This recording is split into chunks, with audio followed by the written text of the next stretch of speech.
So as you guys know, there's been a lot of voter suppression that's been going on, which means basically have less polling stations, which means that there's like 7-hour wait times just to be able to vote in person. And so that suppresses the vote, right? The less people are going to go vote. Some people will show up and just leave. Other people will hear about the long lines and not even go out to vote, period.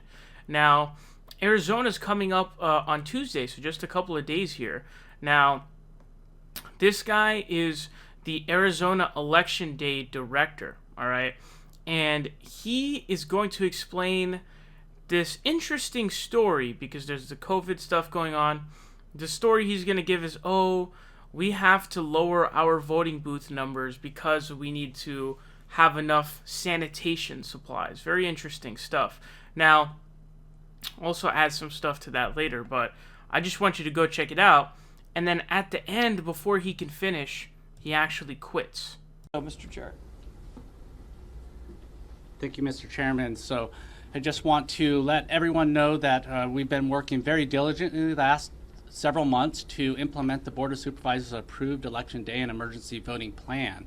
But in the last several weeks, there have been some issues with us being able to identify enough supplies, whether those be cleaning supplies, and then we also had some polling locations fall out over the last few weeks. So last night with the board, we made the board made a decisive action to approve a plan and give me the direction to be able to reduce the number of voting locations that we would then be able to provide those voters and those voting locations with the supplies they need, those cleaning supplies, those sanitation supplies that we can then disinfect those high-touch surfaces in those polling locations. So those voters, if they wanted to vote in person, they'd be able to have that polling location be available to them, and then our poll workers would be able to make sure that all those high-touch surfaces were cleaned.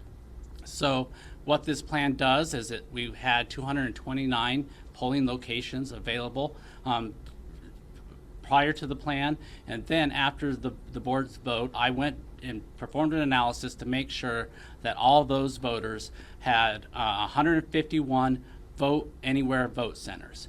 This now, we're taking this from those voters had 41 voting locations before these 151. Now they have 151 vote locations that they can choose from. And then with that, we're also going to be providing those voters with the options and the ability to, I'm sorry, I can't do this. Go ahead, Steve. Well, first, I want to remind the public that the ever-changing world that we are living in is creating some stress for all of us, but we want to just make the voter assured that we are going full speed on having a great election as we are tasked to do. So as you guys know, public speaking, of course, is extremely frightening, obviously, right? It's always nerve-wracking to speak in front of a bunch of people, but apparently this guy is not someone who is not used to public speaking. It looks like he is somebody who does a lot of public speaking. To me, it looked like a man who felt guilty. He knew what he was saying was complete bogus.